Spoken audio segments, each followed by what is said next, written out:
ମା ଆମେ ଆଲୋଚନା କରୁଛନ୍ତି ମାତୃରଚନା ବେଳେ ଭାଗ 10। ଆଜି ପଢିବା ଜ୍ଞାନ 115 ଜ୍ଞାନ 116।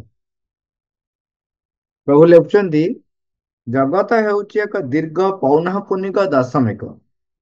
ବ୍ରହ୍ମ ହେଉଛନ୍ତି ତାର ପୂର୍ଣ୍ଣାଙ୍କ। ଏହାର ଅବଧିଟି ଆରମ୍ଭ ହେଉଥିବା ପରି ଓ ଶେଷ ହେଉଥିବା ପରି ପ୍ରତୀତ ହେଉଥାଏ ସତ, ମାତ୍ର ଭଗ୍ନାଂଶଟି ଅସରନ୍ତି ହୋଇ ରହିଥାଏ। ଏହାର କେବେ ହେଲେ କୌଣସି ଅନ୍ତ ହେବ ନାହିଁ ଏବଂ ଯଥାର୍ଥରେ କହିବାକୁ ଗଲେ ଏହାର ଆଦୌ କେବେ ହେଲେ ଆରମ୍ଭ ମଧ୍ୟ ନଥିଲା। ବସ୍ତୁ ଗୁଡ଼ିକର ଆରମ୍ଭ ଓ ସେଗୁଡ଼ିକର ଶେଷ। ଜ୍ଞାନ 116। ବସ୍ତୁ ଗୁଡ଼ିକର ଆରମ୍ଭ ଓ ସେଗୁଡ଼ିକର ଶେଷ ଏସବୁ ହେଉଛି ଆମ ଅଭିଜ୍ଞତାର ଗୋଟିଏ ଗୋଟିଏ ପାରମ୍ପରିକ ବିଷୟ।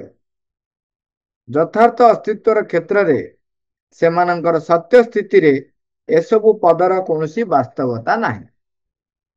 ଯଥାର୍ଥରେ କୌଣସି ସମାପ୍ତି ନାହିଁ, କୌଣସି ଆରମ୍ଭ ମଧ୍ୟ ନାହିଁ। ଜ୍ଞାନ 115ରେ ଗଣିତରେ ଆମେ ଯୋଉ ପୌନଃପୁନିକ ଦଶମିକ ସଂଖ୍ୟା ପଢୁଥାଉ ତାକୁ ବ୍ୟବହାର କରିଛନ୍ତି ପ୍ରଭୁ। କହୁଛନ୍ତି ଯେ ପୌନଃପୁନିକ ଦଶମିକ ସଂଖ୍ୟାରେ କଣ ହେଇଥାଏ ନା ଆମେ ଯୋଉ ପଢିଲା ବେଳେ ପଢିଥିବା ଗୋଟେ ସଂଖ୍ୟା ଉପରେ ବାର ଥାଏ ବୋଲି ସେଇ ସଂଖ୍ୟାଟି ବାରମ୍ବାର ରିପିଟ ହେଇ ଚାଲିଥାଏ। 20କୁ ଆପଣ 6ରେ ହରିବେ, 6×18 2 20, ପୁଣି 6×18 ଚାଲିଥିବ। ଇଏ ମାନେ ଅନନ୍ତ କାଳ ଭଳିଆ ଚାଲିଥିବ, ଅସରନ୍ତି ଚାଲିଥିବେ। କିନ୍ତୁ ପ୍ରଭୁ କହୁଛନ୍ତି ତା ଭିତରେ ଯୋଉ ପୂର୍ଣ୍ଣ ସଂଖ୍ୟା ରହିଛି ଯୋଉଟା କି ରିପିଟ ହଉନାହିଁ, ସେଇଟା ହଉଛନ୍ତି ବ୍ରହ୍ମ, ଯିଏକି ସେ ପୂର୍ଣ୍ଣ ଏବଂ ଭଗବାନଙ୍କର ଯେପରି ପୂର୍ଣ୍ଣାଙ୍ଗତା ରୂପ ରହିଥାଏ ଏବଂ ସେଥିରେ ଅସ୍ତିତ୍ୱର କଥା ଯେତେବେଳେ ଉଠେ ସେତେବେଳେ କୌଣସି ସମାପ୍ତି ନଥାଏ, କୌଣସି ଆରମ୍ଭ ନଥାଏ। କାହିଁକି ଆମେ କିନ୍ତୁ ଭାବୁ ଆମର ଦୃଷ୍ଟିକୋଣରେ କୌଣସି ଏକ ବସ୍ତୁ ଗୁରୁତ୍ୱ ରହିଛି, ତାର ଆଦି ଅଛି, ତାର ଅନ୍ତ ଅଛି। କାହିଁକି ନା ଆମେ ଜୀବନର ଗୋଟିଏ ଏପିସୋଡ ଦେଖୁଛେ ଏବଂ ସେଇ ଏପିସୋଡକୁ ଦେଖିକି ଆମର ଯାହା ଧାରଣା, ଯାହା ଅନୁଭୂତି, ତାହା ଆମେ ବ୍ୟାଖ୍ୟା କରୁ ଶବ୍ଦ। ତେଣୁ ଏଇ ଦୁଇଟି ଜ୍ଞାନ ଆଲୋଚନା ବେଳେ ମା କହୁଛନ୍ତି ଏଇ ଗତ ସପ୍ତାହରେ ହିଁ ମୁଁ ଏହି ଅନୁଭୂତିର ଏକ ସମଗ୍ର ପ୍ରକ୍ରିୟା ମଧ୍ୟ ଦେଇ ଗତି କରୁଥିଲି। ବସ୍ତୁତଃ ଜଗତ ଗୁଡ଼ିକ କ୍ଷେତ୍ରରେ ଯାହା ବ୍ୟକ୍ତିମାନଙ୍କ କ୍ଷେତ୍ରରେ ମଧ୍ୟ ଠିକ ସେଇଆ। କେବଳ ଅବଧିଟିରେ ହିଁ ଯାହା କିଛି ପାର୍ଥକ୍ୟ ରହିଛି। ବ୍ୟକ୍ତି ଅପେକ୍ଷାକୃତ ଏକ କ୍ଷୁଦ୍ର ଭୂମି, ଜଗତ ଅପେକ୍ଷାକୃତ ଏକ ବୃହତ୍ତର ଭୂମି। ବିଶ୍ୱ ବ୍ରହ୍ମାଣ୍ଡ କହିଲେ ବିଶ୍ୱ ବ୍ରହ୍ମାଣ୍ଡ କହିଲେ ଏକ ଆହୁରି ଅଧିକ ବୃହତ ଭୂମିକୁ ବୁଝାଉଛି। ମାତ୍ର ଯାହାର ଆରମ୍ଭ ରହିଛି ତାର ଏକ ଶେଷ ମଧ୍ୟ ରହିଛି। ଏ ପାରାଗ୍ରାଫରେ ମା କହୁଛନ୍ତି ଯେ ବ୍ୟକ୍ତି କ୍ଷେତ୍ରରେ ଯୋଉ ଯୋଉ ନିୟମ ସବୁ କାର୍ଯ୍ୟକାରୀ ହୁଏ, ଜଗତ ପାଖରେ ମଧ୍ୟ ସେଇଭଳି କାର୍ଯ୍ୟକ୍ରମ ହୁଏ ଏବଂ ବିଶ୍ୱ ବ୍ରହ୍ମାଣ୍ଡ କ୍ଷେତ୍ରରେ ମଧ୍ୟ ତାହା ହୁଏ। କେବଳ ଫରକ ହଉଛି ଗୋଟେ କ୍ଷୁଦ୍ର, ସେ ତାଠୁ ବଡ, ଆହୁରି ବଡ। ପ୍ରଶ୍ନ ତେଣୁ ମାଙ୍କୁ କରାଯାଇଛି ଯେ ତଥାପି କାହିଁକି ଶ୍ରୀଅରବିନ୍ଦ କହିଲେ ଯେ କୌଣସି ଶେଷ ନାହିଁ କି କୌଣସି ଆରମ୍ଭ ନାହିଁ। ଏଠି ମା କହିଲେ ଯେ ଯାହାର ଆରମ୍ଭ ରହିଛି ତାର ଶେଷ ରହିଛି। ବ୍ୟକ୍ତି କ୍ଷେତ୍ରରେ ଯେମିତି ଆରମ୍ଭ ରହିଛି, ଶେଷ ରହିଛି, ଜଗତ କ୍ଷେତ୍ରରେ ସେମିତି ରହିଛି, ବିଶ୍ୱ ବ୍ରହ୍ମାଣ୍ଡ କ୍ଷେତ୍ରରେ ସେମିତି ରହିଛି। କିନ୍ତୁ ପ୍ରଭୁ ତ ଉପରେ ଦେଖିଲେ କୌଣସି ସମାପ୍ତି ନାହିଁ, କୌଣସି ଆରମ୍ଭ ମଧ୍ୟ ନାହିଁ। ତେଣୁ ସେ ପ୍ରଶ୍ନ କଲେ ପ୍ରଭୁ ଶ୍ରୀଅରବିନ୍ଦ କାହିଁକି ଏପରି ଲେଖିଛନ୍ତି। ମା କହୁଛନ୍ତି ଆମେ ଯେତେବେଳେ କୌଣସି ଜିନିଷକୁ ପ୍ରକାଶ କରୁ ତାକୁ ଶବ୍ଦ ମାଧ୍ୟମରେ ପ୍ରକାଶ କରିଥାଉ, ମାତ୍ର ଅସଲ ବସ୍ତୁଟି ଆମ ହାତରୁ କୁଆଡେ ଖସି ଚାଲିଯାଏ। ଏ ବିଷୟରେ ଆଲୋଚନା ହେଇଛି ଯେ ଶବ୍ଦରେ ପରିପ୍ରକାଶ କଲା ବେଳେ କିପରି ପରିପୂର୍ଣ୍ଣ ଭାବରେ ପରିପ୍ରକାଶ ହେଇପାରେନି अनेक समय विकृत हो जाए। तेणु एटी माँ फर्स्ट वाक्य कहते जे असल सत्यटी कुआडे चली जाए जिते आम शब्द परिप्रकाश करूँ। आमे जहां शाश्वत सत्य सर्वोच्च परम सत्ता तथा भगवान बोली जानू ताहार आरंभ नहीं कि शेष नहीं। आमे यह रही बोली कहवाक बाध्य होता सत, मात्र असल कथाटी प्रकृत में सेपरी नुहे। कारण यह अनभिव्यक्ति एवं अभिव्यक्ति दुईटा जाकर ही अतीत हो रही है। जेतिकी परिप्रकाश होईची अभिव्यक्ति होईची भगवान जे सेतिकी भावरे अभिव्यक्ति हो पारिबे से कथा आपण कहि परिबे। प्रत्येक मुहूर्त नूतन अभिव्यक्ति होता है। चिंता करंतु मनुष्य जगत आज पर्यंत तैयारी ही आसीबा परे किछि किछि आविष्कार करुची, घटना कौन घटी अनुसंधान करुची। केते कोटि कोटि मनुष्य तैयारी ही चलती कहारी जेमती कहते जो फिंगरप्रिंट मिसु नहीं कौन सी जड़े व्यक्तिर संपूर्ण चारित्रिक प्रकृति आउ जनक सहित संपूर्ण भाव मिले ना। प्रत्येक व्यक्ति हूँ स्वतंत्र भौतिक भाव प्राणिक भाव एवं मानसिक भाव समस्ते स्वतंत्र।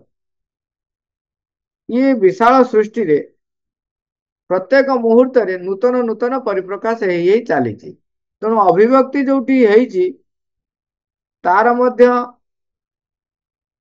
अंत नहीं आदि नहीं, जहाँ अनभिव्यक्ति जहाँ अभिव्यक्ति है ही नहीं तार मध्य कोटी आप टेर पाइबे।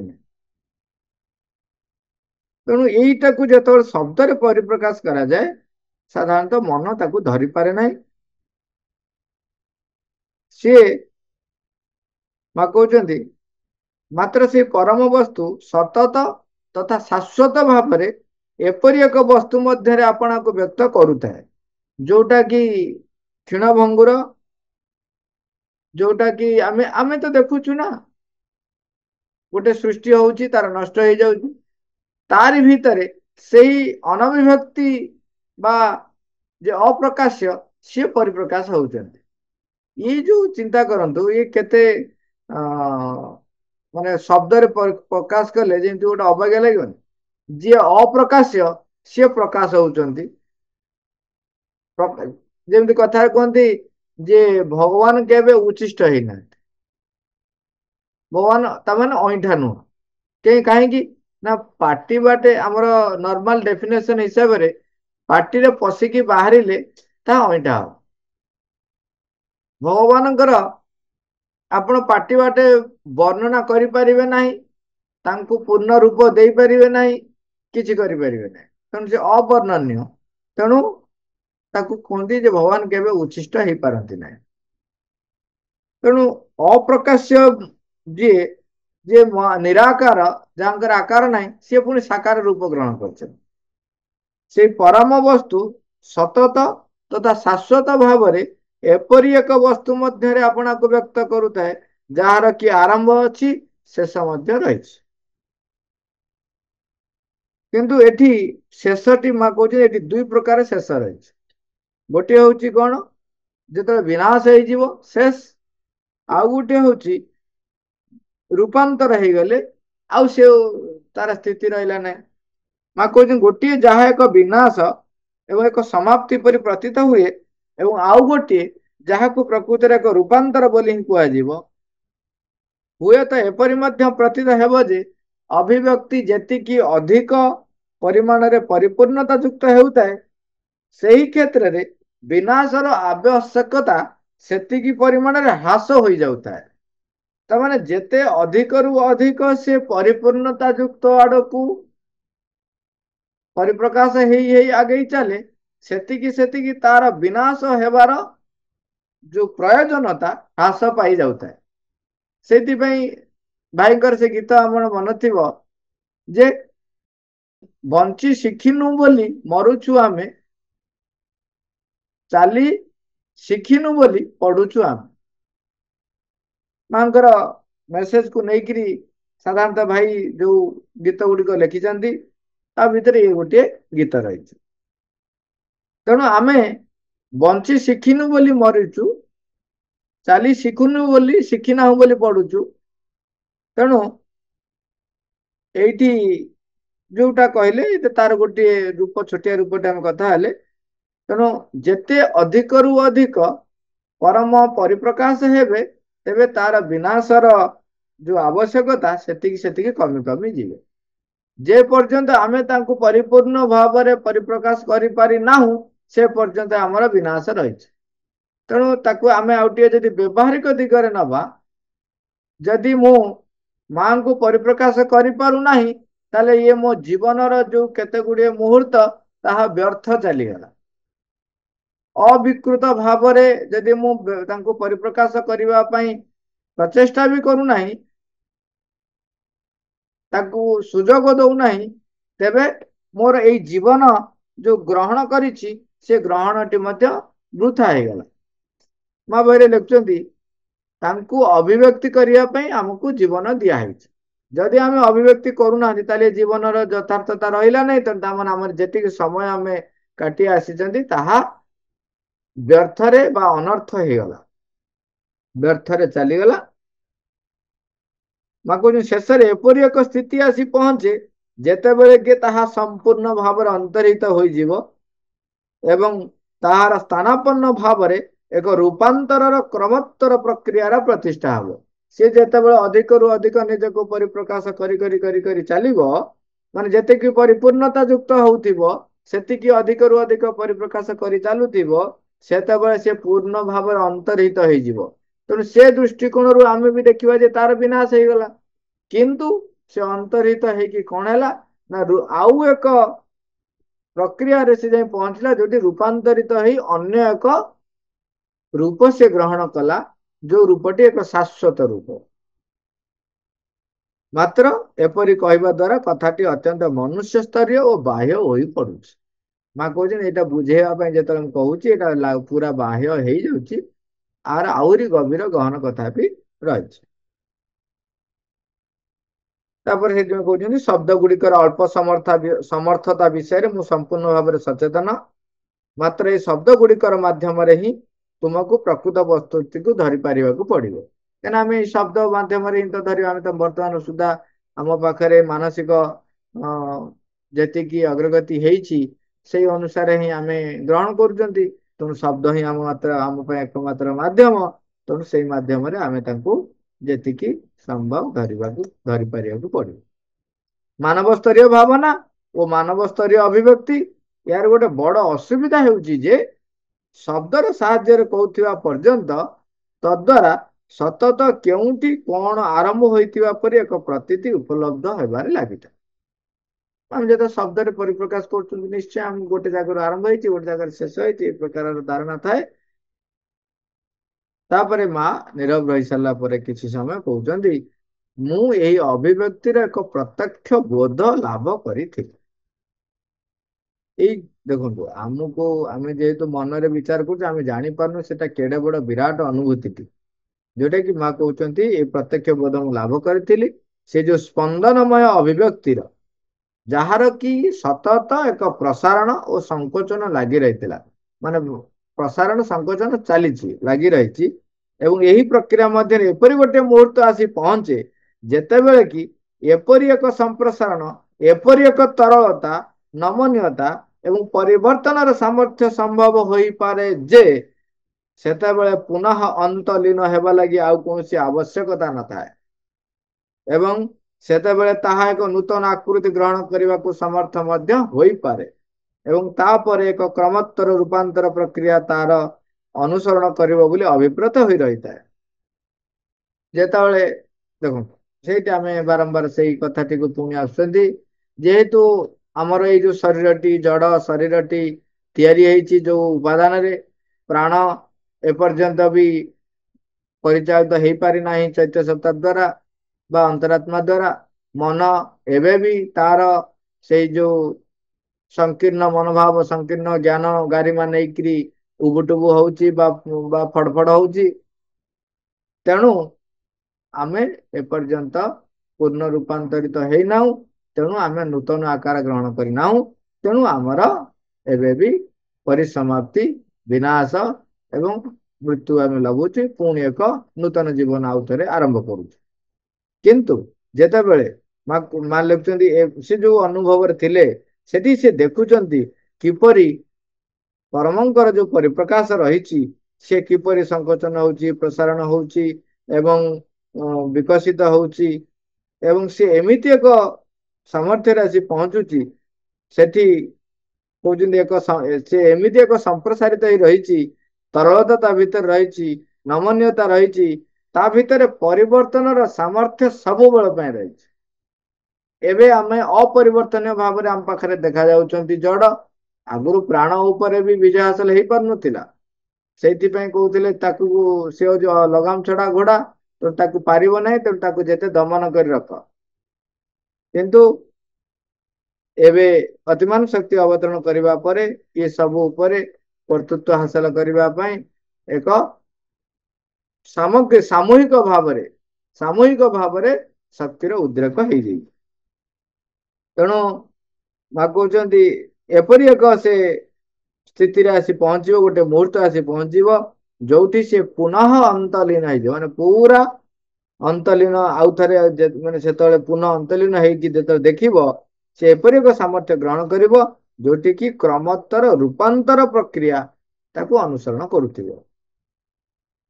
ତେଣୁ ସେତେବେଳେ ଆଉ କଣ ହବ, ଆଉ ଏଇ ଯୋଉ ବିଲୟ ବା ଧ୍ୱଂସ ତାର ଆବଶ୍ୟକତା ପଡିବନି। ସିଏ ଗୋଟିଏ ରୂପରୁ ଅତୀତ ହେଇଯାଇ ଆଉ ଗୋଟେ ରୂପ ଗ୍ରହଣ କରିବ, ଏଇଟା ଧ୍ୱଂସ ହେଇଗଲା ବୋଲି ଆମେ ଭାବିବା, ପ୍ରକୃତରେ ଏଠି ସେଇଟା ନାହିଁ, କିନ୍ତୁ ସେ ଆଉ ଗୋଟେ ରୂପ ଗ୍ରହଣ କଲା। ଏଠି କଣ କରୁଛି, ସେ ପୁରାଟାକୁ ନଷ୍ଟ କରିବାକୁ ପଡୁଛି, ତାପରେ ସେ ଆଉ ଗୋଟେ ଜନ୍ମ ପରେ ପୁଣି ଆସୁଛି, ସେଇ ଏକା ପ୍ରକାର ରୂପ ଗ୍ରହଣ କରୁଛି ଏବଂ କିଛି କିଛି କିଛି କିଛି ଅଗ୍ରଗତି ତାର ହଉଛି, କିନ୍ତୁ ଚାଲିଛି ସେ ପ୍ରକ୍ରିୟା। କିନ୍ତୁ ଏପରି ଏକ ସମୟ ଆସିବ, ମା କହୁଛନ୍ତି କ୍ରମୋତ୍ତର ରୂପାନ୍ତର ପ୍ରକ୍ରିୟା ତାକୁ ଅନୁସରଣ କରିବେ। କହୁଛନ୍ତି ଆଉ ଗୋଟେ କଥା, ଏପରି ଜଣେ ଗୂଢ ବିଦ୍ୟାବିତ୍ କୁ ଜାଣିଥିଲି, ଯିଏ କହୁଥିଲେ ଯେ ବିଶ୍ୱର ଏହି ବର୍ତ୍ତମାନର ସୃଷ୍ଟିଟି ହେଉଛି ସମଗ୍ର କର୍ମଟି ମଧ୍ୟରେ ସପ୍ତମ ସୃଷ୍ଟି, ଅର୍ଥାତ୍ ଆ ଭିତରେ 6ଟି ପୃଥିବୀ ପ୍ରଳୟ ହେଇ ସାରିଛି।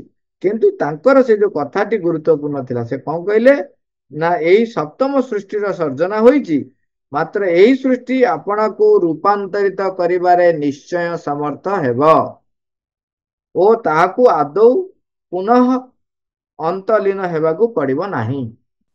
ଏଇ ଯୋଉ ପ୍ରଥମରେ ଯୋଉ କଥା କହିଥିଲେ ଯେ ବ୍ୟକ୍ତି ଭଳି ଜଗତ ମଧ୍ୟ ତାର ଅଭିବ୍ୟକ୍ତି କରୁଛି ଏବଂ ଯେତେବେଳେ ଆବଶ୍ୟକ ହଉଛି ତାର ବିଲୟ ସାଧନ ହଉଛି ଏବଂ ସେ ପୁଣି ଥରେ ନୂତନ ରୂପ ଗ୍ରହଣ କରୁଛି।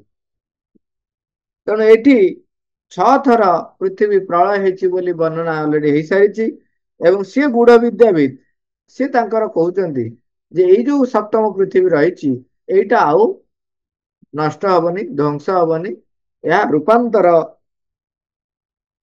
ସେ ଲେଖୁଛନ୍ତି କଣ, ରୂପାନ୍ତରିତ କରିବାରେ ନିଶ୍ଚୟ ସମର୍ଥ ହେବ ଏବଂ ତାହାକୁ ଆଦୌ ପୁନରନ୍ତଲୀନ ହେବାକୁ ପଡିବ ନାହିଁ।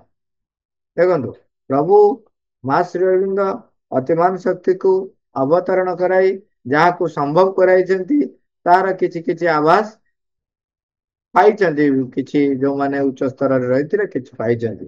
ତେଣୁ ସେମାନେ ଏ ପ୍ରକାର ମଧ୍ୟ କହିଛନ୍ତି ଯେ ପୃଥିବୀଟି ଆଉ ଧ୍ୱଂସ ହେବ ନାହିଁ। ସେଥିଲାଗି ସ୍ପଷ୍ଟତଃ ତାର ଆଦୌ କୌଣସି ମହତ୍ଵ ନଥିବ, କାରଣ ଯେତେବେଳେ ଶାଶ୍ୱତ ଚେତନାର ଅଧିକାରୀ ହୋଇ ରହିବା ସମ୍ଭବ ହୋଇଯିବ, ସେତେବେଳେ ତାହା ଏପରି ହେବ ଅଥବା ସେପରି ହେବ, ତାର ପ୍ରକୃତିରେ ଆଦୌ କୌଣସି ମହତ୍ଵ ରହିବ ନାହିଁ। କେବଳ ମନୁଷ୍ୟର ଏହି ସୀମାବଦ୍ଧ ଚେତନା କ୍ଷେତ୍ରରେ ହିଁ ଆଦୌ କୌଣସି ସୀମା ଅଥବା ଶେଷ ନଥିବା କୌଣସି ବସ୍ତୁ ଲାଗି ଗୋଟିଏ ପ୍ରକାରର ମହତ୍ୱାକାଂକ୍ଷା ବା ଆବଶ୍ୟକତା ରହିଥାଏ।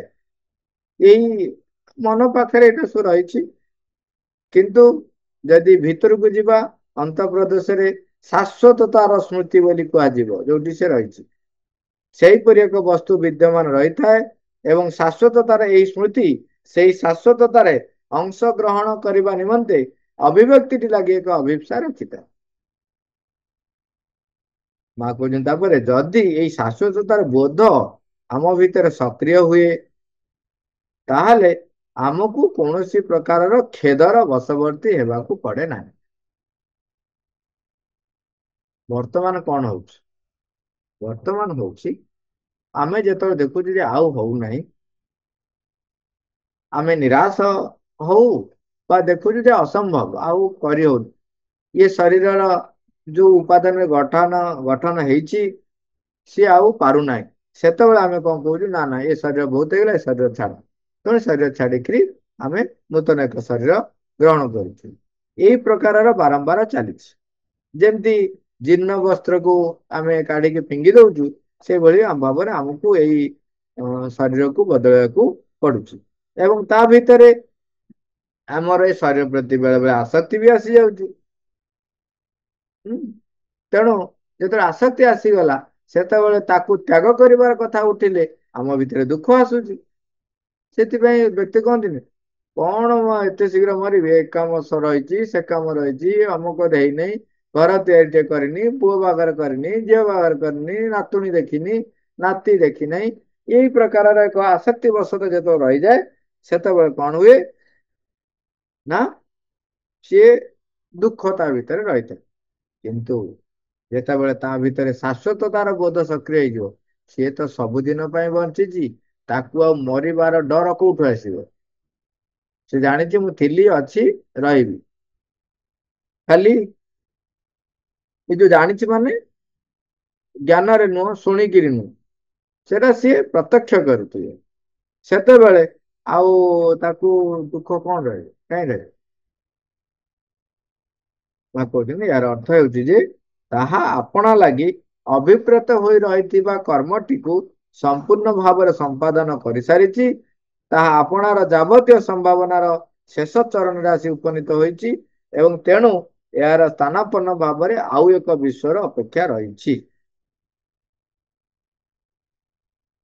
ଧୀରେ ଧୀରେ ଆମେ ରୂପାନ୍ତର ପାଇଁ ପ୍ରସ୍ତୁତ ହୋଇ ଚାଲିବା आमे जेते अधिक रु अधिक से शाश्वतता सहित संयुक्त हो चली सेते सेते आम भितर ये विनाशर आवश्यकता कमी कमी जीव एवं आमे से शाश्वत बोध सक्रिय रहिले दुख भी आसीबो नहीं तेणु आम जो कार्य दि जाइछि ताकू आमे जेपरी संपादन करि परिबा जेते शीघ्र करि परिबा सेति प्रस्तुत हो Ma. Thank you, Laravel.